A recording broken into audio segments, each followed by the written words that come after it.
కీర్తన గ్రంథం. గుడ్. 118వ కీర్తన. కీర్తనల గ్రంథమే మధ్యలో ఉండే గ్రంథమే మధ్యలో ఉండే గ్రంథం. దానిలో కూడా బైబిల్ మొత్తానికి మధ్యలో ఉండే కీర్తన సిస్టర్ చెప్పేశారు, 118వ కీర్తన. ఆ కీర్తన గురించి మనం ధ్యానం చేయాలని నేను ఆశపడుతూ ఉన్నాను. మొదటి వచనాన్ని మనం చదువుకుందాం. చూడండి, 118వ కీర్తన 1వ వచనాన్ని మనం చదువుదాం. కానీ మనం ఉన్న సమయంలో ఆ వచనాల్ని ధ్యానం చేయడానికి వీలు పడదేమో అని నేను అనుకుంటున్నాను. సాధ్యమైతే వాటిని గురించి వివరాలు ధ్యానం చేయటానికి మనం ప్రయత్నం చేద్దాం. 118వ కీర్తన 1వ వచనం నుండి 29వ వచనం వరకు మనం చదవాలి. ఊరికిన మీరు బ్రీఫ్ ఓవర్వ్యూ చేయండి. మీరు ఎటు ఇంటి దగ్గర చదవలేరు. ఇక్కడ చూడండి, 118వ కీర్తన 1వ వచనం. యెహోవా దయాళుడు, ఆయన కృప నిరంతరము నిలుచును. ఆయనకు కృతజ్ఞతాస్తుతులు చెల్లించుడి. ఆయన కృప నిరంతరము నిలుచునని ఇశ్రాయేలీలు అందురుగాక. ఆయన కృప నిరంతరము నిలుచునని అహరోను వంశస్థులు అందురుగాక. ఆయన కృప నిరంతరము నిలుచునని యెహోవా యందు భయభక్తులు గలవారు అందురుగాక. ఈ కీర్తన చాలా రమ్యంగా ఉంటుంది. మనం అట్లా చదువుకుంటూ పోతే మీరు చూస్తూ ఉండండి. నేను ఫాస్ట్గా అందులో ఉన్న వివరాలు చెప్తా ఉన్నప్పుడు మీరు గమనించండి. 5వ వచనంలో, నేను ఇరుకులో ఉన్నాను, నువ్వు నా మనవి ఆలకించి విశాలతలోకి నన్ను నడిపించావు అని కీర్తనాకారుడు అంటున్నాడు కదా. ఆ తర్వాత 8వ వచనంలో చాలా ఫేమస్ వర్స్, చాలా విలువైన, బాగా అందరికీ పరిచయమైనటువంటి మాట. మనుష్యులను నమ్ముకొనుట కంటే యెహోవాను ఆశ్రయించుట మేలు, రాజులను నమ్ముకొనుట కంటే యెహోవాను ఆశ్రయించుట మేలు. ఆ మాట ఇందులోనే ఉంది కదా. ఆ తర్వాత మీరు చూడండి, 15వ వచనం. నీతిమంతుల గుడారములలో రక్షణను గూర్చిన ఉత్సాహ సునాదము వినబడును. మన కీర్తనల పుస్తకాల మీద ఉంటుంది. యెహోవా దక్షిణ హస్తము సాహస కార్యములను చేయును. ఈ మాట కూడా ఇందులోనే ఉంది. మాత్రమే కాకుండా 20వ వచనం చూడండి. ఇది యెహోవా గుమ్మము, నీతిమంతులు దీనిలో ప్రవేశించెదరు. గృహప్రవేశాల సమయంలో ఈ మాట మనం చదువుతాం కదా. ఆ తర్వాత 22వ వచనం చూడండి. ఇల్లు కట్టువారు నిషేధించిన రాయి మూలకు తలరాయి అయ్యింది. పెళ్ళిళ్ళలో చదువుతాం 23వ వచనం. అది యెహోవా వలన కలిగినది, అది మన కన్నులకు ఆశ్చర్యము. పెళ్లి కార్డుల మీద ఎక్కువ శాతం ఈ కీర్తనే రాస్తారు, ఈ వచనమే రాస్తారు. ఇది యెహోవా ఏర్పాటు చేసిన దినము. 24వ వచనం. దీని యందు మనము ఉత్సహించి సంతోషించదము. దీని మీద ఒక ఇంగ్లీష్ కీర్తన కూడా ఉంది కదా, this is the day that the lord has made. ఈ మాట మీదనే. ఆ తర్వాత 26వ వచనం కూడా చూద్దాం. యెహోవా పేరట వచ్చువాడు ఆశీర్వాదమొందునుగాక, యెహోవా మందిరములో నుండి మిమ్మును దీవించుచున్నాము. ఈ మాటలన్నీ అంటే ఎన్ని ఫెమిలియర్ వచనాలు, ఎన్ని ఫెమిలియర్ వాక్య వచనాలు ఈ కీర్తనలో ఉన్నాయో మీరు గమనించారా? గమనించారు కదా. యెహోవా 3 ఏ వచనం అమ్మా చెప్పండి. ఇవన్నీ మనం సాధారణంగా ఎక్కువ సందర్భాల్లో గుర్తు చేసుకునే వాక్య వచనాలు. ఇవన్నీ కూడా 118వ కీర్తనలో నుంచే ఎక్కువ సందర్భాల్లో మనం చెప్పుకుంటూ ఉంటాం. కీర్తనల గ్రంథంలో 150 కీర్తనలు ఉన్నాయి, మనకు తెలుసు కదా. 150 కీర్తనల్ని మనం విభజిస్తే, డివైడ్ చేస్తే ఆ కీర్తనల్ని 4 రకాలుగా మనం చెప్పుకోవచ్చని అనేక సందర్భాల్లో మనం చెప్పుకున్నాం. చాలా సందర్భాల్లో నేను చెప్పాను, కీర్తనల్ని 4 భాగాలుగా మనం చెప్పుకోవచ్చు, గ్రూప్స్ అన్నమాట. ఒకటి స్తుతి కీర్తనలు, ఇంగ్లీష్లో ఏమంటారు వాటిని? ప్రైజింగ్ సామ్స్ అంటారు కదా. కీర్తనల్లో చాలా కీర్తనలు ప్రభుని స్తుతించే భావాలతో రాయబడిన కీర్తనలు ఉన్నాయి, వాటిని ప్రైజింగ్ సామ్స్ అంటారు. 2 ప్రార్థనా కీర్తనలు. ప్రార్థనా కీర్తనలు అంటే ప్రేయింగ్ సామ్స్, ప్రభుని మనము అడిగే కీర్తనలు. ఇప్పుడు ఇది అంటున్నాడు కదా, ఎట్లా ఉన్నాడంట భక్తుడు, కీర్తనాకారుడు, నేను ఇరుకులో ఉన్నాను, నువ్వు నాకు విశాలతనిచ్చావు. అదొక ప్రార్థన కదా. అంటే ఈ కీర్తనలో యెహోవా దయాళుడు, ఆయన కృప నిరంతరముండును, ఆయనకు కృతజ్ఞతాస్తుతులు చెల్లించుడి అన్నాడు. అంటే ఇది స్తుతులతో నింపబడిన కీర్తన, ఇది ప్రార్థనతో నింపబడిన కీర్తన అంటున్నాడు. ఇంకా ఏమంటున్నాడు? మనుషులను నమ్ముకొనుట కంటే యెహోవాను ఆశ్రయించుట మేలు, రాజులను నమ్ముకొనుట కంటే యెహోవాను ఆశ్రయించుట మేలు. దీన్నేమని చెప్పాలా అంటే, ఈ కీర్తనలో స్తుతులు ఉన్నాయి, ఈ కీర్తనలో ప్రార్థన ఉంది, ఈ కీర్తనలో ఇప్పుడు చెప్పామే ఆ మాట, దాన్ని ఏమని చెప్పచ్చు? చెప్పండమ్మా. ఆశ్రయం ఉన్నాడు అని చెప్తున్నాడు. మీరు చూడండి 15వ వచనంలో 2వ భాగం, యెహోవా దక్షిణ హస్తము సాహస కార్యములను చేయును. తర్వాత 13, నేను పడునట్లు నీవు నన్ను గట్టిగా కొట్టితివి, యెహోవా నాకు సహాయము. ఏమని చెప్తాం? నాకు సహాయం చేశాడండి ఒక ఆయన అంటే దాన్ని మనం బైబిల్ భాషలో ఏమంటాం? సాక్ష్యం అంటాం కదా. సాక్ష్యం. ఇప్పుడు సిస్టర్ నిన్న నాకు ఫోన్ చేసి చెప్పారు, బ్రదర్ మీరు నా పక్షంగా సాక్ష్యం చెప్పండి, ఇలాంటి గొప్ప సహాయం ప్రభు నాకు చేశాడు. స్తుతులతో నింపబడిన కీర్తన, ప్రార్థనతో నింపబడిన కీర్తన మాత్రమే కాదు, సాక్ష్యంతో నింపబడిన కీర్తన. అంతేకాదు, ఇది సంతోషంతో నింపబడినటువంటి కీర్తన. నేను అనుకున్నాయి ఏమన్నాడు చూద్దాం, చూడండి 10వ వచనాన్ని మనం చూద్దామా? 10వ వచనాన్ని, అన్యజనులందరూ నన్ను చుట్టుకొని ఉన్నారు, యెహోవా నామమును బట్టి నేను వారిని నిర్మూలం చేస్తాను. నలుదిశలను వారు నన్ను చుట్టుకొని ఉన్నారు, యెహోవా నామమును బట్టి నేను వారిని నిర్మూలము చేసేదను. కందిరీగల వలె నా మీద ముసిరి ఉన్నారు, ముండ్లు కాల్చిన మంట ఆరిపోయినట్లు వారు నశించి పోయిరి. ఇట్లాంటి అనుభవం జరిగితే ఎవరైనా ఏడుస్తారా? ఏడవరు కదన్నా. ఏం చేస్తారు? జూబిలియేట్ చేస్తారు, సంతోషంతో ఏడుతారు. మన శత్రువులు, చుట్టూ మూగిన శత్రువులు ఎట్లా ఉన్నారంటన్నా? శత్రువులు అబ్బా, ఎప్పుడైనా వెంటపడ్డాయా కందిరీగలు? మీకు వెంటపడ్డాయా? పాత తరం వాళ్ళు చెప్పాలా, పడ్డాయా? కాన్పూర్లో మేము వర్క్ చేసే స్థలంలో జనరల్గా మా స్టేషన్స్ అన్నీ అంటే కొంత దూరంగా ఉంటాయి. బండి మీద వెళ్ళేటప్పుడు ఒక్కొక్కసారి ఒక్కొక్క కందిరీగలు ఉంటాయన్నమాట. అవి హెల్మెట్ లోపల నుంచి వచ్చి కొడతాయి. చాలా డేంజరస్గా ఉంటాయి. వాటి స్టింగ్ చాలా హార్డ్గా ఉంటాయి అన్నమాట.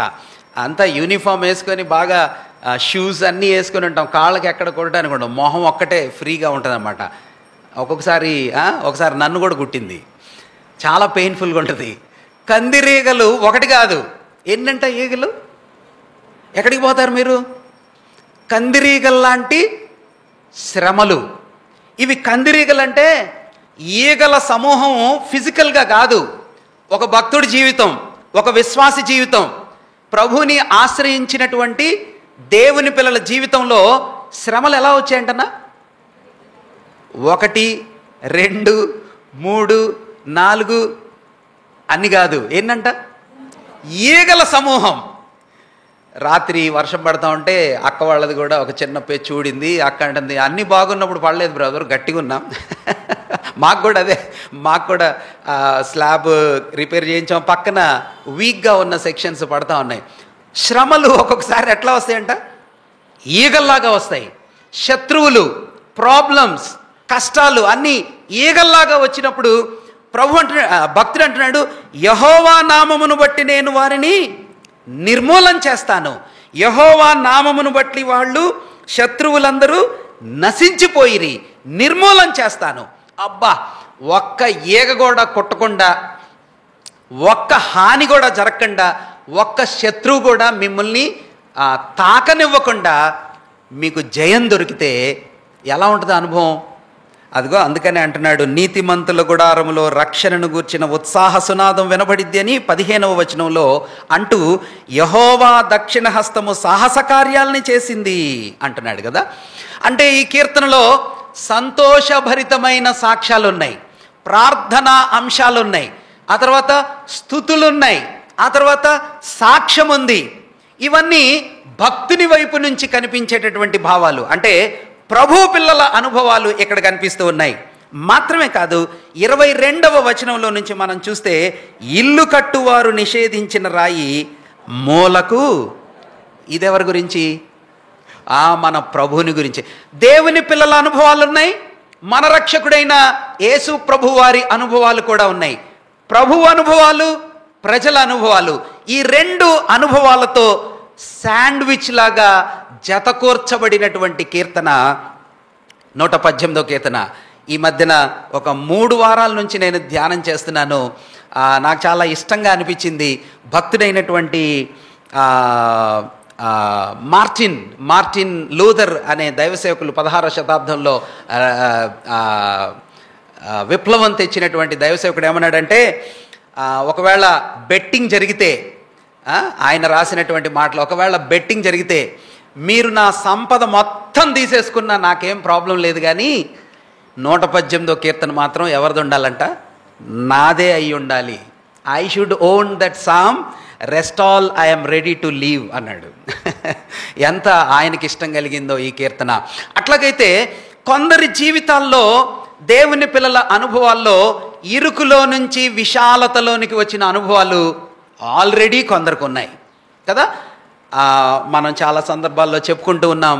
అనేకమైన మన ప్రార్థన అంశాలు స్తుతులుగా ప్రభువు మార్చాడు, ఉద్యోగాలు ఇచ్చాడు, వివాహాలు చేస్తున్నాడు, ఆ తర్వాత ఆయన బిడ్డల్ని దర్శిస్తున్నాడు.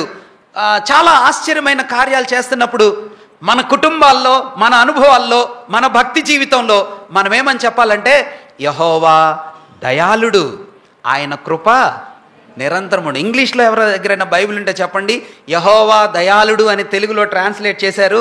నిస్సి, కాజుబాబు వీళ్ళు చెప్పాలా? గాడ్ ఈజ్, ఏమని రాసింది నాన్న?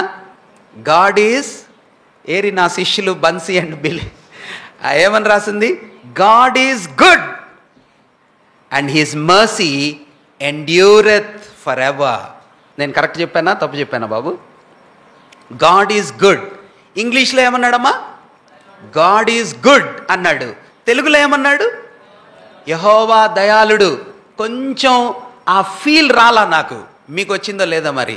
గుడ్ అనేదానికి, దయాళుడు అనేదానికి కొంచెం వ్యత్యాసం ఉన్నట్టు కదా. ఇప్పుడు ఎవరైనా ఒక మనిషిని చూసి చాలా మంచోడన్నా, ఎవరో ఒక ఆయన, ఎంత మంచోడక్క, ఎంత మంచోడన్నా అంటే, ఎంత మంచోడంటే అసలు నేను చెప్పలేనన్నా, ఎంత మంచోడంటే నేను చెప్పలేనన్నా, చాలా మంచోడు.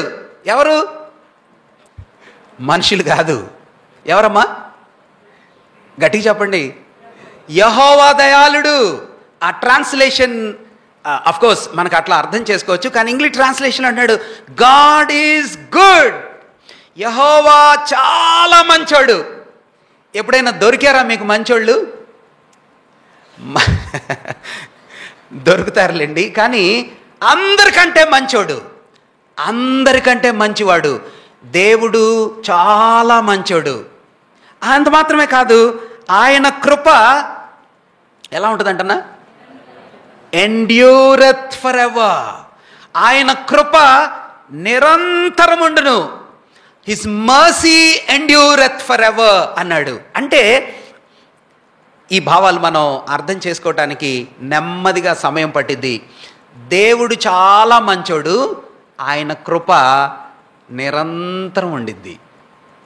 నిరంతరం అంటే అమ్మా ఎల్లప్పుడు, సదా. ఎందుకు అట్లా అనాల్సి వచ్చింది? ఎందుకు అట్లా అనాల్సి వచ్చింది బాబు? ఒక భక్తుడు, ఒక రిలేటివ్, లేకపోతే ఒక ఫ్రెండ్ ఎన్ని రోజులు మీతో ఉంటారు? ఎన్ని రోజులన్నా అమ్మా? చివరిదాకా ఉండరా? కొన్ని రోజులైనా? మీకు అనుభవాలు ఉన్నాయా ఏంటి? కొన్ని సాధారణంగా మనుషులు, లేకపోతే మనుషులతో ఉండే విధానాలలో ఉండే పరిస్థితులు పర్మనెంట్గా ఒకేలాగా ఉండవు. దాని అర్థం అది. మీకు చాలా ఉదాహరణలు నేను రాశాను, చెప్తాను. ఉదాహరణకి జస్ట్ ఒక్క ఉదాహరణ చెప్తాను. యాకోబు అంకులు వాళ్ళ మామగారి దగ్గరికి వచ్చాడు. ఎవరైనా లాబాన్ గారి దగ్గరికి వచ్చాడు. వచ్చినప్పుడు వాళ్ళ మామగారు ఎట్లా రిసీవ్ చేసుకుంటాడు తెలుసా? అమ్మా అది మీకు బాగా తెలుసు కదా. పరుగెత్తుకుంటూ వెళ్ళాడు, కౌగులించుకున్నాడు, ముద్దు పెట్టుకున్నాడు. నా ఎముకరా నువ్వు అన్నాడు. అన్నాడా లేదా? అన్నాడు కదా. నా ఎముకరా నువ్వు, నా రక్త సంబంధివి, నా చెల్లి కొడుకురా నువ్వు అని. అబ్బో ఏం పొగిడాడో. కానీ కొన్ని రోజులైంది. ఎన్ని సంవత్సరాలు అయిందో తెలుసా? 14 సంవత్సరాలు దాటింది. 20 సంవత్సరాలు కానొస్తుంది. వచ్చేటప్పటికి భక్తుడైన యాకోబు వాళ్ళిద్దరు భార్యలను కూర్చోబెట్టి, అంటే వాళ్ళ డాడీ గురించి చెప్తాడు. లేయా, హనీ, రాహేలు, మరి మీ డాడీ నిన్న మొన్న ఉన్నట్టు లేడు. ఆయన ఫేస్ మారిపోయింది. మీ డాడీ అసలు చూసావా ఎట్లా మాట్లాడుతున్నాడో? అవమానపరుస్తున్నాడు, జీతం మార్చాడు, నన్ను ట్రబుల్ చేస్తున్నాడు లేయా, రాహేలు, మీ డాడీ. అప్పుడు వాళ్ళేమన్నారు తెలుసా? వాళ్ళేమన్నారు? సిస్టర్ తీసేశారు. వాళ్ళేమన్నారు తెలుసా? మా డాడీ ముఖం నిన్న మొన్న మాతో ఉన్నట్టుగా ఇప్పుడు లేదు. మా డాడీ అసలు మాతోనే సరిగా, అంటే డాడీ మారిపోతాడు, ఆ తర్వాత ఫాదర్ మారిపోతాడు, ఫాదర్ ఇన్లా మారిపోతారు, అందరూ మారిపోతారు. ఓన్ రిలేటివ్స్, ఓన్ పీపుల్ మారిపోతారు. కానీ గమనించండి, ఆయన కృప, the mercies of the Lord will never change, it will endure for ever. ఆయనలో మార్పు ఉండదు. లాభంలాగా మారడు, యాకోబులాగా మారడు. ఆయన ముఖం ఎప్పుడు ఒకేలా ఉంటుంది. కలుసుకున్నప్పుడు, మొట్టమొదటిసారిగా కౌగిలించుకున్నప్పుడు ఎలా ఉంటుందో, ప్రేమ ఆరాధనలో మనం దివ్యమైన మాటలు ధ్యానం చేశాం. శత్రువులంగా ఉన్నప్పుడు, ఇన్వైట్ చేసినప్పుడు, దగ్గరికి తీసుకున్నప్పుడు మనల్ని ఎలా కౌగిలించుకున్నాడో పరలోకంలో కూడా అదే ప్రేమ ఉంటుంది. Oh what a great God we have కదా. ఆయనలో మార్పు లేదు. పేతురు మారిపోయాడు. మీరు చాలామంది అనుభవాలు చెప్పొచ్చు. ఒక ఆయన అసలు పేరు పెట్టడమే, ఆయన పేరు ఏం పెట్టారు తెలుసా? యెహోవాకు ప్రియుడు అనే పేరు పెట్టారు. ఎవరు ఆయన పేరు చెప్పండి? దానియేలా. యెహోవాకు ప్రియుడు. వెరీ గుడ్ అన్న చెప్పాడు. అది యదీద్య. సొలొమోన్ గారి పేరేమని పెట్టారన్న? యెహోవాకు ప్రియుడు, యదీద్య అనే పేరు పెట్టారు. జార్జ్ కుమారుడి పేరు కూడా యదీద్యనే. యెహోవాకు ప్రియుడు. కానీ 3 అధ్యాయాలు దాటుకొని మీరు వస్తే మొదటి రాజుల గ్రంథంలో అక్కడ ఏమని రాయబడిందో తెలుసా? సొలొమోను యొక్క హృదయమును తిప్పివేశారు. ప్రార్థన చేసి ప్రభువుని అన్నాడు, ప్రభువా నువ్వు చాలు నాకు, నా హృదయానికి నీ ప్రేమ చాలు. అసలు సొలొమోను భక్తుడి యొక్క ప్రేమ దృశ్యం, అభిమానం, ఎఫెక్షన్ విత్ గాడ్ ఎలా ఉందో అర్థం చేసుకోవాలంటే ఏ గ్రంథాన్ని చదివితే అర్థమైద్దమ్మా? సొలొమోను యొక్క హృదయం దేవునితో ఎంత ప్రేమగుందో మనం అర్థం చేసుకోవాలంటే ఏ బుక్ చదివితే అర్థమైద్ది? Good, very good. పరమగీతం చదివితే అర్థమైద్ది. భక్తుడైనటువంటి సొలొమోను పరమగీత గ్రంథాన్ని యవ్వన దశలో రాశాడు. ఏ దశలో అన్నా? When he was very young. Middle ఏజ్లో, మధ్య వయసులో సామెతల గ్రంథాన్ని రాశాడు. జ్ఞానంతో రాశాడు, తెలివితో రాశాడు, యోచించి రాశాడు. వృద్ధాప్యంలో ముసలోడైపోయాక ఇక మరణానికి సమీపంగా ఉన్నప్పుడు ఏం గ్రంథం రాశాడు? ప్రసంగి గ్రంథం రాశాడు. ఇప్పుడు మీరు అర్థం చేసుకోవచ్చు the mind set of king Solomon. అసలు యవ్వన దశలో ఎంత ప్రేమగా ఉన్నాడంటే ప్రభుతో, నాకు ఇంకెవరు అక్కర్లా. ఈరోజు ఆరాధనలో మనం మాట్లాడుతూ ఉంటే దావీదు భక్తుడు, నీ ప్రేమ స్త్రీల ప్రేమ లాంటిది అన్నప్పుడు నాకు చాలా ఆశ్చర్యం కలిగింది. అంటే స్త్రీలు ప్రేమించే పద్ధతి, విధానం కొంచెం డిఫరెంట్గా ఉంటుంది. నిజమే, అది మనం న్యాచురల్గా చూడొచ్చు. కొంచెం స్ట్రాంగ్ ఫీలింగ్స్, ఎక్స్ప్రెసివ్గా, ధైర్యంగా స్త్రీలు చూపిస్తారు. వాళ్ళ ప్రేమ చాలా గట్టిగా ఉంటుంది. పురుషులు కూడా ప్రేమిస్తారు, కానీ వాళ్ళ ప్రేమలో కొంచెం ఎక్స్ప్రెషన్స్ తక్కువ ఉంటాయి. తండ్రి ప్రేమ డిఫరెంట్గా ఉంటుంది, తల్లి ప్రేమ డిఫరెంట్గా ఉంటుంది. కానీ ఒక భక్తుడి ప్రేమ స్త్రీలాగా చూపిస్తూ దేవుని ప్రేమ ఒక పురుషుడు చూపిస్తున్నట్టుగా చూపిస్తూ దివ్యమైన గ్రంథాన్ని రచించిన ఆధిక్యత భక్తుడైన సొలొమోన్దే. ఇంతకీ షూలమ్మితి ఎవరన్నా షూలమ్మితి అన్నా? వధూ సంఘం కరెక్టే. అంటే ఆ క్యారెక్టర్ని ఎవరు రాశారు? ఆమె నిజంగా ఉందా? ఎట్లా? ఎవరమ్మా? సొలొమోనే షూలమ్మితి. ఎట్లా తెలుసన్నా మీకు? అంటే ఇప్పుడు మీరు ఒక డ్రామా రాశారనుకోండి, ఏంటిదమ్మా? డ్రామా నాటకం రాశారనుకోండి, సుబ్బారావు డైలాగ్ ఏమని రాస్తాం? సుబ్బారావు డైలాగ్ రాసాం. తర్వాత సుబ్బారావు డైలాగ్ క్రింద అప్పారావు డైలాగు. ఈ 2 డైలాగులు రాసేది ఎవరన్నా? రచయిత. ఎవరు రాస్తారన్నా? ఇప్పుడు సొలొమోను ఈ కావ్యాన్ని రాస్తున్నప్పుడు, పోయట్రీ రాస్తున్నప్పుడు సొలొమోను రాజు పాత్రలో సొలొమోను ఇలా అంటున్నాడు, రాజు ఇలా అంటున్నాడు. ఎవరు రాస్తున్నాడు? సొలొమోను రాసేది. షూలమ్మితి ఇట్లా అంటుంది, ఆయన ఇట్లా పొగుడుతుంది. ఆ మాటలు ఎవరు రాస్తున్నారు? దావీదు అంకులేమో, భక్తుడైన దావీదు వాళ్ళ డాడీ గారేమో, నేను ఒక గొర్రెని, దేవుడు ఒక కాపరి. ఈయనంటున్నాడు నేను ఒక ప్రియురాల్ని, దేవుడేమో ప్రియుడు. 23వ కీర్తనలో కాపరి భాష, గొర్రె భాష, కాపరి భాష, గొర్రె భాష 2 వాళ్ళ డాడీనే చెప్తున్నాడు. ఈయనేమో ప్రియుడి భాష, ప్రియురాలి భాష. ఈ 2 ఎవరు చెప్తున్నారు? సొలొమోనే చెప్తున్నాడు. అంత ప్రేమించాడు దేవుణ్ణి, అంత ఇష్టపడ్డాడు దేవుణ్ణి. ఒక ప్రియురాలు, ఒక గర్ల్ ఫస్ట్ పార్ట్నర్ని ఎట్లా ఇష్టపడి ప్రేమించిద్దో, ఫ్లాలెస్ కదా, ఎంత ప్రేమ చూపించిద్దో. భక్తుడైన సొలొమోను దేవుని మీద అట్లా ప్రేమ చూపించి మధ్య వయసు వృద్ధాప్యం వచ్చేటప్పటికే ఏం చేశాడంటన్నా? ఎంత విషాదం అండి. అంటే లాభాన్ని మారిపోతాడు. సొలొమోను అంతటోడే మారిపోయాడంటే నువ్వు నేను ఎంత అన్నా? సొలొమోను అంతటోడే జ్ఞానవంతుడు, గొప్పవాడు, విద్యావంతుడు, ఎంత తెలివి ఉంది. సొలొమోను లాంటోడే తెల్లగొన్నోడు ఏమైపోయాడంట? నల్లగా అయిపోయాడు. అరే మొన్నేమో యెహోవా ప్రియుడు అన్నాడు, ఇప్పుడేమో ఫరో కుమార్తెను పట్టుకుంటాడు. మొన్నటిదాకేమో దేవుని మందిరం నాకు ఇష్టం అన్నాడు, ఇప్పుడేమో మొలెకు దేవాలయాన్ని పట్టుకుంటాడు.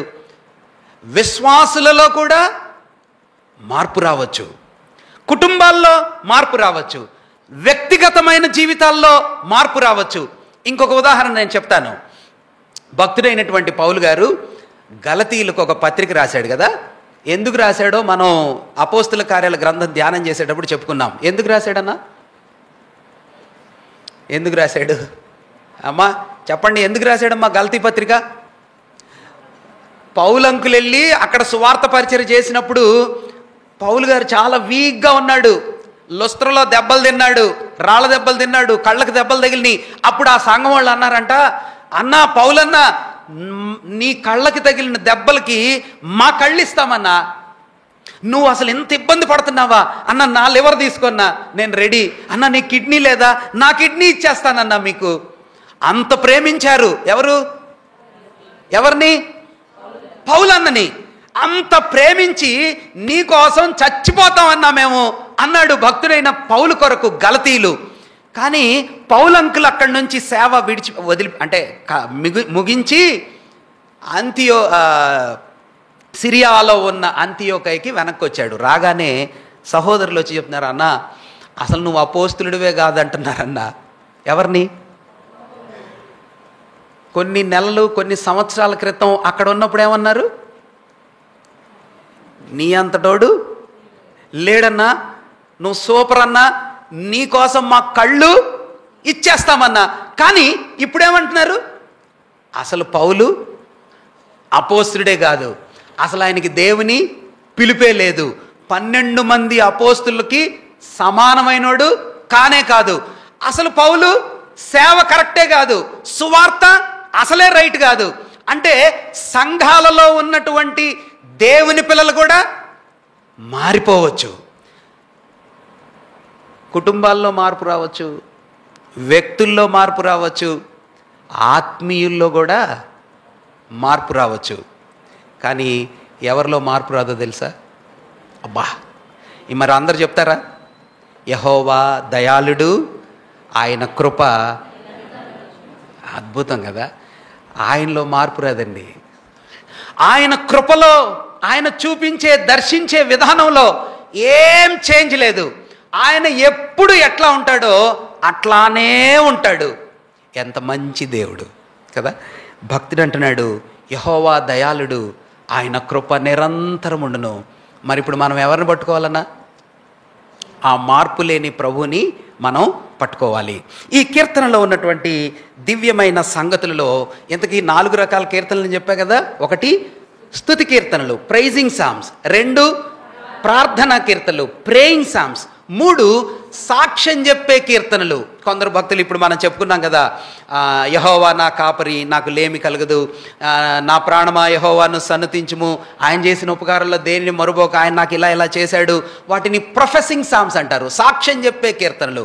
ఇప్పుడు మనం చదువుకున్న కీర్తన ప్రొఫెటిక్ సామ్ అంటారు. ప్రొఫెటిక్ సామ్ అంటే ప్రవచనాత్మకమైనటువంటి కీర్తన. ఈ కీర్తనలో ఉన్నటువంటి మాధుర్యం ఏమిటంటే, కీర్తనలన్నింటిలో కొన్ని కీర్తనలను మస్సియా కీర్తనలు అంటారు. ఏమంటారన్నా? మస్సియా కీర్తనలు అంటారు. ఈ మస్సియా కీర్తనలకి ఇది ముగింపు కీర్తన. ఏం కీర్తన? ఇది ఒక ముగింపు కీర్తన. చూద్దాం, చూడండి ఎట్లాగా ముగింపు కీర్తన. 27వ వచనాన్ని మనం చదువుదాం. 27వ వచనాన్ని మనం చదువుదాం. యెహోవా పేరట వచ్చువాడు ఆశీర్వాదమొందునుగాక, యెహోవా మందిరములో నుండి మిమ్మును దీవించుచున్నాము. యెహోవాయే దేవుడు, ఆయన మనకు వెలుగు అనుగ్రహించున్నాడు. ఉత్సవ బలి పశువును త్రాళ్లతో బలిపీఠపు కొమ్ములకు కట్టుడి. నీవు నా దేవుడు, నేను నీకు కృతజ్ఞతాస్తుతులు చెల్లించదను.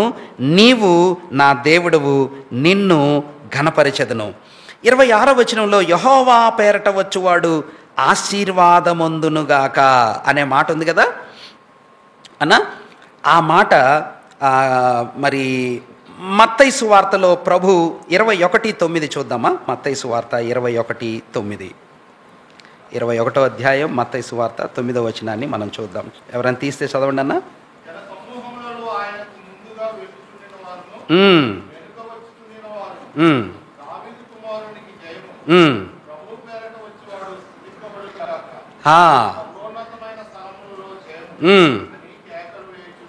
Thank you very much.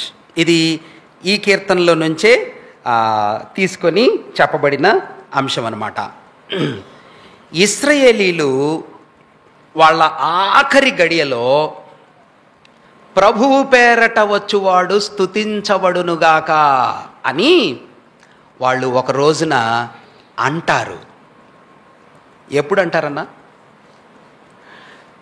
ఎప్పుడు అంటారంటే, శ్రమల కాలం ముగించబడిన తర్వాత ఇశ్రాయేలీల కొరకు దేవుడే స్వయంగా హర్మగెద్దోన్ అనే యుద్ధంలో ఇశ్రాయేలీలను రక్షించిన తరువాత, ఆయన శత్రువులందరినీ సంహరించిన తరువాత, అయ్యో మస్సియా ఈయనేనా అని వాళ్ళు గుర్తించిన తర్వాత, మా ప్రభు యెహోవా పేరట వచ్చువాడు ఆశీర్వదించబడునుగా కానీ వాళ్ళు ఆహ్వానం చేస్తారు, ఆయన్ని ఊరేగిస్తారు, ఆయన్ని గుర్తిస్తారు. ఈ దివ్యమైన యాక్టివిటీతో ఇశ్రాయేలీలతో దేవుని యొక్క పరిచయం, దీవెన కార్యక్రమం సంపూర్ణంగా జరిగింది. ఆ ఈవెంట్ని సూచించే కీర్తన ఈ దివ్యమైన 118వ కీర్తన. అట్లాగైతే ఇది ఒక మస్సియా కీర్తన అంటారు, ప్రాఫెటిక్ సామ్ అంటారు. ఈ ప్రాఫెటిక్ సామ్స్ అంటే ఏంటి, ఏమంటారు? ప్రాఫెటిక్ సామ్స్ అని ఏ కీర్తనలు అంటారు? ప్రాఫెటిక్ సామ్స్ అంటే మస్సియా కీర్తనలు అని ఏ కీర్తనలు అంటారు మీ అవగాహనలో? అమ్మా చెప్పండి. 22వ కీర్తన ఉదాహరణ. 22వ కీర్తన మస్సియా కీర్తన. ఓకే, 2వ కీర్తన మస్సియా. ఎలాంటి కీర్తనలని మస్సియా కీర్తన? కీర్తన 1, 1వ కీర్తన ఆ దుష్టుల ఆలోచన చొప్పున నడువక పాపుల మార్గమున. ఇది మస్సియా కీర్తన కాదు. ఎందుకు కాదు? మరి రెండో కీర్తన, దుష్టులు ఎలా అల్లరి చేయుచున్నారు, అన్యజనులు ఎలా అల్లరి రేపుచున్నారు, ఆయన అభిషక్తుని మీద దేశాలన్నీ ఎదురు తిరుగుతున్నారు. అది మస్సియా కీర్తన కాదా? అది మస్సియా కీర్తన. ఇప్పుడు మీరు చెప్పాలా, సహోదరులు సహోదరులు అందరూ చెప్పాలా, ఒకటో కీర్తన ఎందుకు మస్సియా కీర్తన కాదు, రెండో కీర్తన ఎందుకు మస్సియా కీర్తన? ఇది ప్రవచనాత్మకమైనది. మొదటికి ధన్యుడి గురించి చెప్పింది. ఓకే ఓకే 23 కీర్తన, యెహోవా నా కాపరి నాకు లేమి కలుగదు. 23వ కీర్తన ప్రార్థనా కీర్తన. ఓకే, అది మస్సియా కీర్తన కాదా? 23వ కీర్తన మస్సియా కీర్తన కాదు. 22వ కీర్తన మస్సియా కీర్తన. 23 ఎందుకు కాదు, 22కు ఎందుకు? విషయం ఏంటంటే, సహోదరులన్నా బాగా గట్టిగా పట్టుకోండి ఈ మాటలు. అమ్మ మీరు కూడా జాగ్రత్తగా గమనించండి, దూరంగా ఉన్నారు. పాత నిబంధనలో కీర్తనల గ్రంథంలో ఏ కీర్తన అయినా, లేకపోతే ఆ కీర్తనలో ఉన్న ఒక వచనమైనా, ఎంతకీ మామూలుగా కీర్తనలకి ఆ డివిజన్ వచనాలు భాగాలుగా లేవు అసలు. ఫస్ట్ వాళ్ళు రాసినప్పుడు కీర్తన అంతా ఒక పోయం లాగా ఉంటుంది అనమాట. ఏదైనా ఒక భాగమైనా, ఒక వచనమైనా, లేక కీర్తన అంతా అయినా, కీర్తనల గ్రంథంలో చెప్పబడినది క్రొత్త నిబంధనలో ప్రభువు పుట్టుకకు, ప్రభువు సేవకు, ప్రభు సిలువకు, ప్రభు పునరుద్ధానానికి, ప్రభు ఆరోహణం అవటానికి, ప్రభువు తిరిగి వచ్చే విధానాలకి ఏ వాక్యవచనమైనా వర్తించి సూచించి అక్కడ చెప్పే మాటలు ఇక్కడ సూట్ అయితే ఆ కీర్తనల్ని ఏమంటారు? ఒకవేళ కీర్తనల్లో చెప్పిన మాటలు క్రొత్త నిబంధనలో ప్రభువులో ఆయన జీవితంలో, ఇప్పుడు మనం చెప్పామే పుట్టుక నుండి మరణం, పునరుద్ధానం, ఆరోహణం, మళ్ళీ తిరిగి వచ్చే విధానం, ఈ పరిచర్యలన్నిటిలో ఏ అంశాన్నైనా ఆ కీర్తన సూచించకపోతే ఆ కీర్తన ఏమంటారు? అది మస్సియా కీర్తన కాదు. ఏ చిన్న మాట అయినా, ఏ చిన్న పదమైనా, ఏ చిన్న అంశమైనా కానీ కీర్తనలలో చెప్పబడిన మాట ప్రభువు జీవితంలో డైరెక్ట్గా ఆర్ ఇండైరెక్ట్గా ప్రభువు సేవకి, జీవితానికి అది సూచించేదైతే ఆ కీర్తన ఏమంటారన్నా? మస్సియా కీర్తన అంటారు. ఇప్పుడు ఇది 118వ కీర్తన మస్సియా కీర్తన కాదా? ఎందుకో మనం చూద్దాం. అమ్మా ఎందుకో మనం చూద్దాం. అట్లాగైతే కీర్తనల గ్రంథంలో ఎన్ని మస్సియా కీర్తనలు ఉన్నాయి?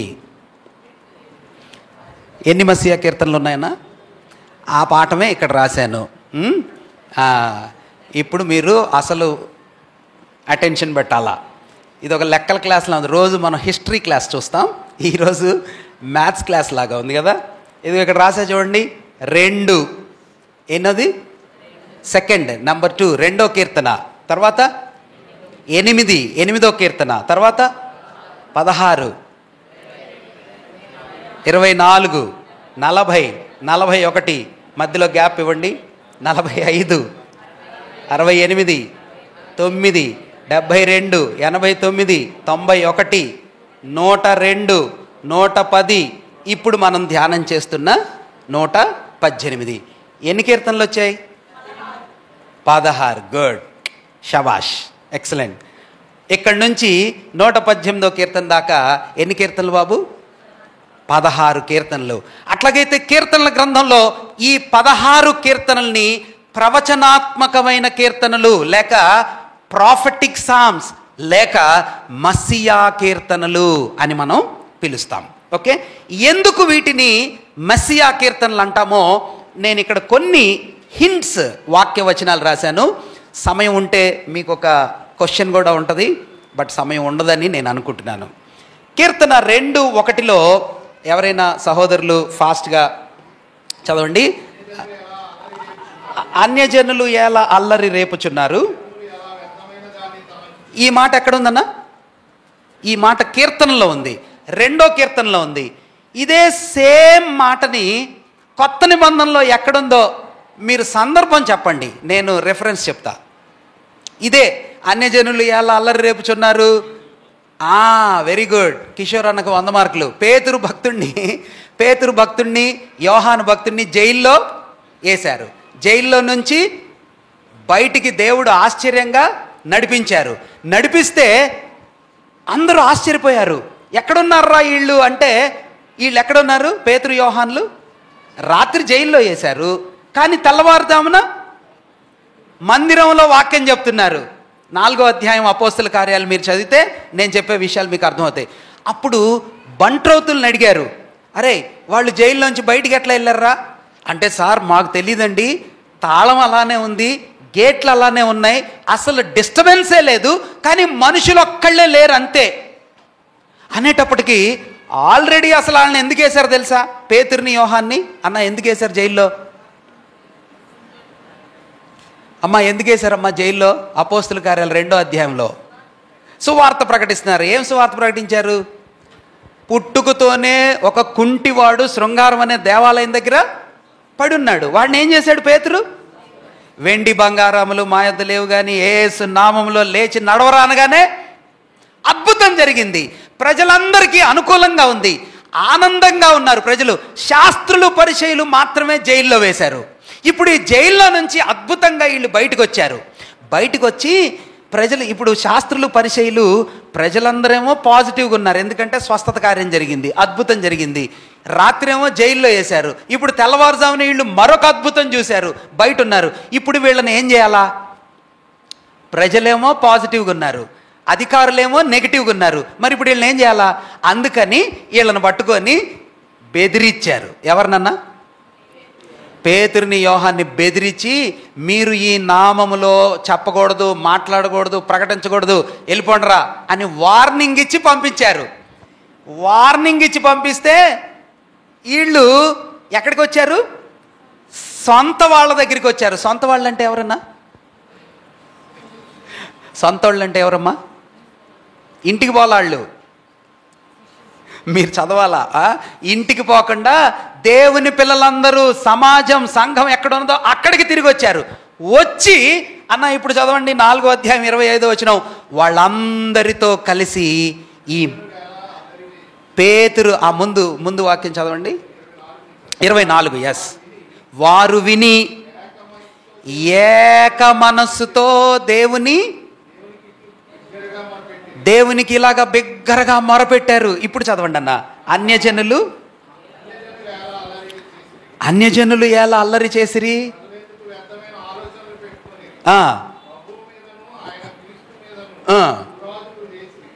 ఈ మాటని కీర్తన 2లో చెప్పిన మాటని పేతురు అంటున్నాడు, ఇది ప్రభు గురించి వీళ్ళు అంటున్నారు.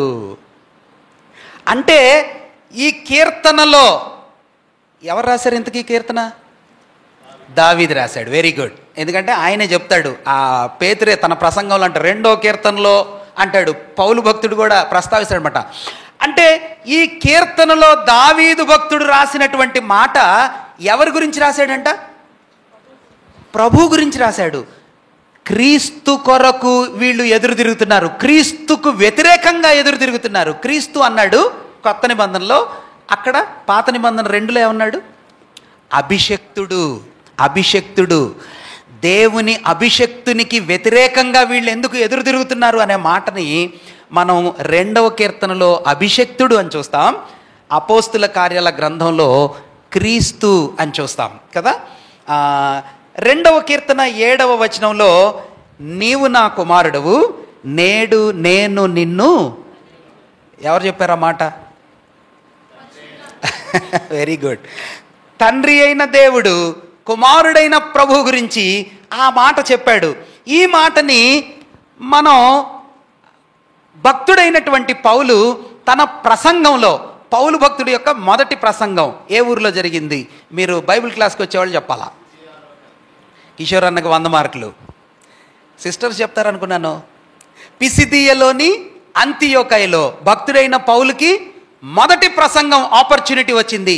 భక్తుడైన పౌలు ఆ ప్రసంగంలో ప్రభువుని గురించి ప్రస్తావిస్తూ పౌలు గారు ఎక్కడికి వెళ్ళినా యూదులకు చెప్పే మాట ఏమిటంటే, క్రీస్తే, చెప్పండి, క్రీస్తే యేసు, యేసే క్రీస్తు.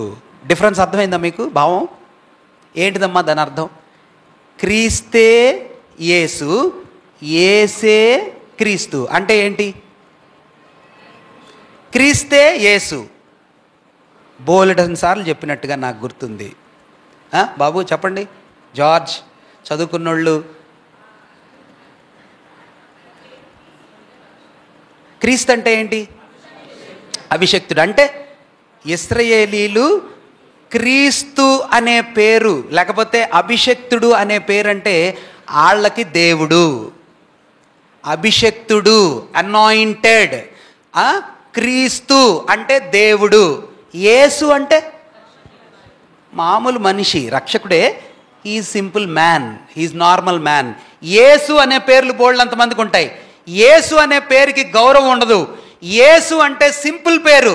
అందుకని పౌలు సమాజ మందిరాల్లోకి ఎక్కడికి పోయినా, పేతురు యూదులతో ఎక్కడ కలిసినా ఫస్ట్ చెప్పే మాట ఏంటంటే, Christ is Jesus, Jesus is Christ. మీరు ఎదురు చూస్తారు. ఇప్పుడు మన దగ్గరికి, మన ఆంధ్ర కల్చర్లో, ఇండియా కల్చర్లో ఎవరైనా మన దగ్గరికి వచ్చి, నేను పలానా సుబ్బారావు దేవుణ్ణి అని నేను చెప్పాను అనుకోండి, మీరేం చేస్తారన్నా?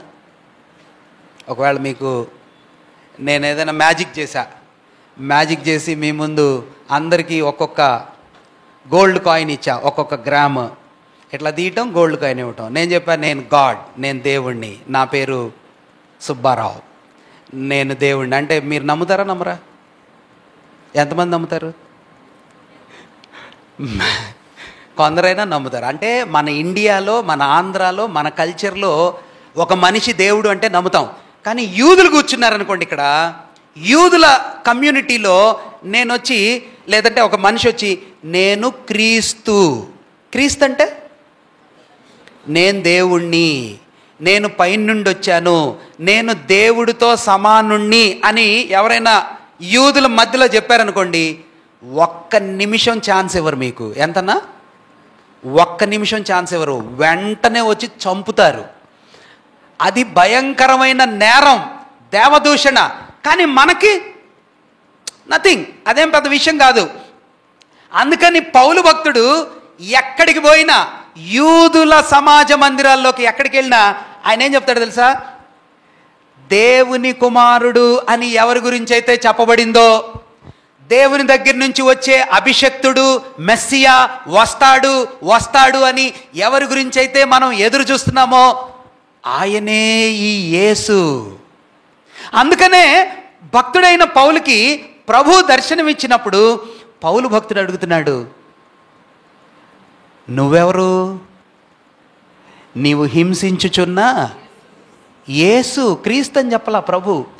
కాబట్టి ఈ యేసు అనే వ్యక్తి క్రీస్తు అయ్యున్నాడు. ఆ ప్రూవ్ చేసే కీర్తన 2వ కీర్తన. అమ్మా ఓకేనా? అంటే ఇప్పుడు 2వ కీర్తనలో 2 మాటలు చెప్పబడ్డాయి. ఏమేం మాటలు చెప్పబడ్డాయి చెప్పండి? అన్యజనులు అల్లరి చేయటం, అది 2వ కీర్తనలో చెప్పాడు. అది అపోస్తుల దగ్గర ప్రభు సందర్భంలో నెరవేర్చబడింది. 2, నీవు నా కుమారుడువు, నేడు నేను నిన్ను కని ఉన్నాను అని కీర్తన 2లో చెప్పాడు. అది పౌలు భక్తుని యొక్క ప్రసంగంలో ప్రభువుని సూచిస్తూ చెప్పాడు అని చెప్పబడింది కొత్త నిబంధనలో. 2వ కీర్తనలో 2 అంశాలు తగిలాయి మనకి, అవునా? అందుకని దీన్ని ఏమంటారు బాబు? మెస్సియా కీర్తన అంటారు. 8వ కీర్తనలో కూడా 2 సందర్భాలు ఉన్నాయి అన్న. ఒకసారి చదువుతారా? 8వ కీర్తన 2వ వచనం. శత్రువులను పగ తీర్చుకుని వారిని మాన్పివేయుటకై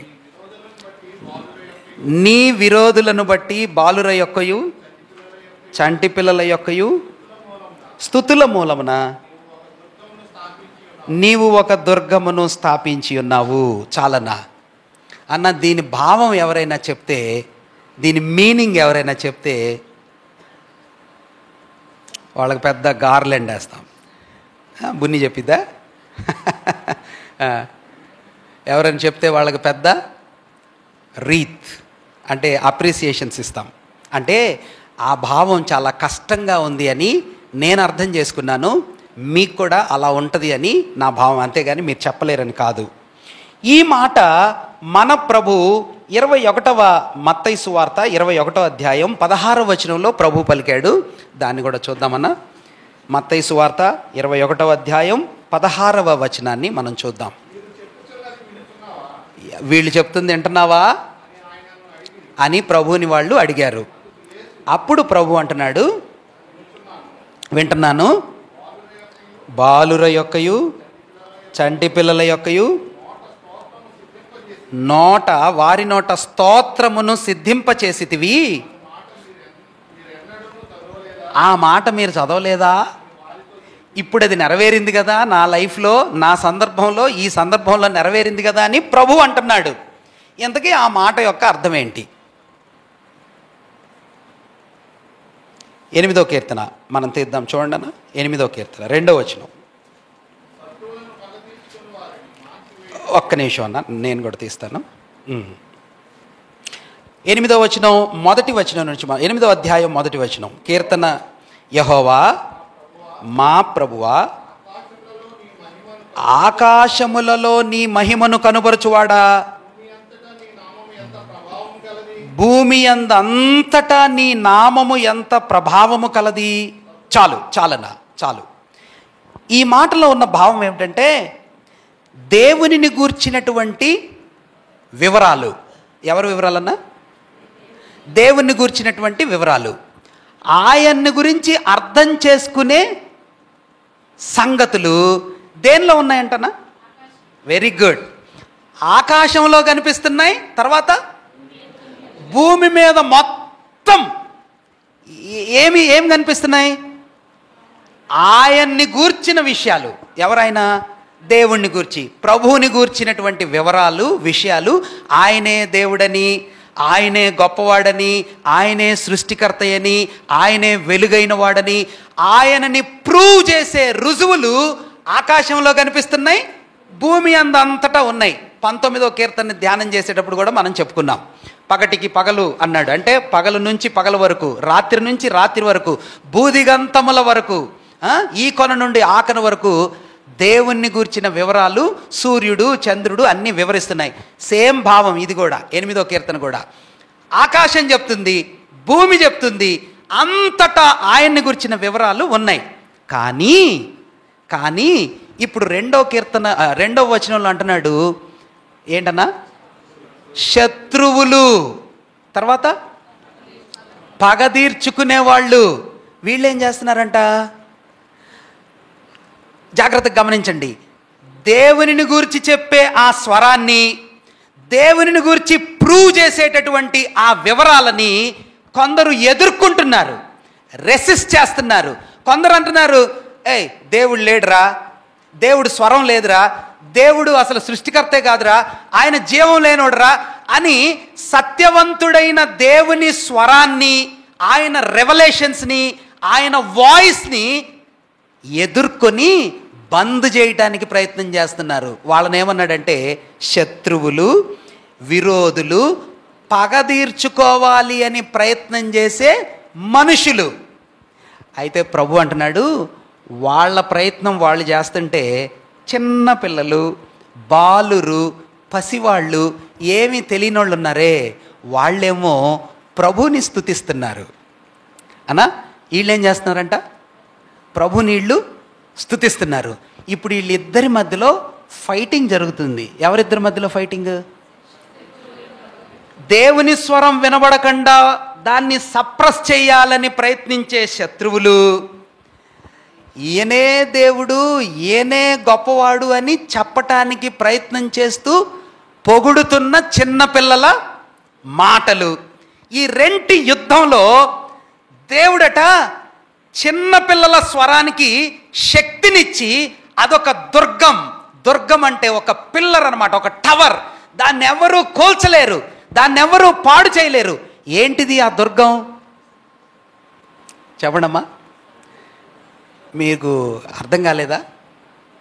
అర్థమైందా? అర్థం కాలేదా? అర్థం కాలేదనుకుంటా. చిన్న పిల్లలు స్తుతిస్తున్నారు. ఈ స్తుతించే విధానాన్ని దేవుడు ఏమంటున్నాడంటే ఒక టవర్ లాంటిది ఇది. ఏంటిది అది?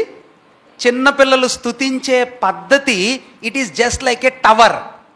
స్తుతించకుండా, ఆయన వాయిస్ వినిపించకుండా అడ్డుపడే శత్రువులు ఉన్నారే, వాళ్ళు ఈ టవర్ని కోల్చటానికి ప్రయత్నం చేస్తున్నారు. కానీ చిన్నపిల్లల బాలుర యొక్క స్వరాన్ని వాళ్ళు ఏం చేయలేకపోతున్నారు. ఆ సందర్భం, ఆ భావాన్ని ప్రభు యెరూషలేములోనికి గాడిద పిల్ల మీద వస్తూ ఉంటే ఎవరన్నా ప్రభు కోసం ఆ కార్పెట్లేసి, పట్టాలేసి, తర్వాత మొక్కలు, ఆ చెట్ల కొమ్మలన్నీ పరిచి హోసన్నా జై అని అంటుంటే, దావీదు కుమారుడు యెహోవా పేరట వచ్చువాడు స్తుతించబడును గాక హోసన్నా అని అరుస్తూ ఉంటే శాస్త్రులు పరిచయలు అంటున్నారు, వింటున్నావా నువ్వు? వీళ్ళు ఏమంటున్నారో? ఎవరాళ్ళు? దే ఆర్ చిన్నపిల్లలు అంటే అక్కడ ఉన్న మనుషులందరూ, అక్కడ ఉన్నటువంటి ప్రజలందరూ సామాన్యులు అనమాట. వాళ్ళు ప్రభువుని గురించి పొగడుతుంటే, జేజేకార్లు చేస్తుంటే శాస్త్రులు అంటున్నారు, వాళ్ళని సైలెంట్ చేయి, stop their voice, stop their voice, వాళ్ళ స్వరాన్ని నువ్వు బంద్ చేయి. వాళ్ళు ఏమంటున్నారు వింటున్నావా?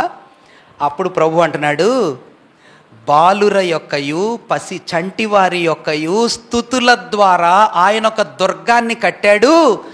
ఆయనే దేవుడని ప్రకటించే మాట స్థిరంగా నిలబడటానికి వాళ్ళని వాడుకున్నాడు కదా, మరి ఇది నెరవేర్పు కాదా? కాబట్టి 8వ కీర్తనలో ప్రభువుని గురించి చెప్పబడిన మాట ఇక్కడ ప్రస్తావించబడి ప్రభువులో నెరవేర్చబడింది. 8వ కీర్తనలో నీ చేతి పనుల మీద మనిషికి అధికారం ఇచ్చావు అని 8వ కీర్తన 6వ వచనంలో అన్నాడు కదన్నా. నీ చేతి పనుల మీద వానికి అన్నాడు. ఇంగ్లీష్లో ఏమన్నాడో చెప్తారా?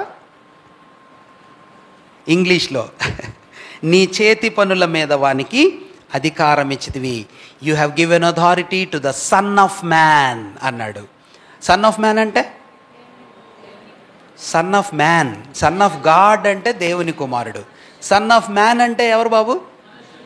మనుష్య కుమారుడికి నీవు అధికారం ఇచ్చి అన్నీ ఆయన క్రింద లోపరచావు అన్నాడు. అన్న దేవునికి ఉన్న పేర్లలో ఒక పేరు ఏంటో తెలుసా? లూకా ఎక్కువగా వాడతాడు, లూకా భక్తుడు వాడతాడు. ఏం పేరన్నా? మనుష్య కుమారుడు.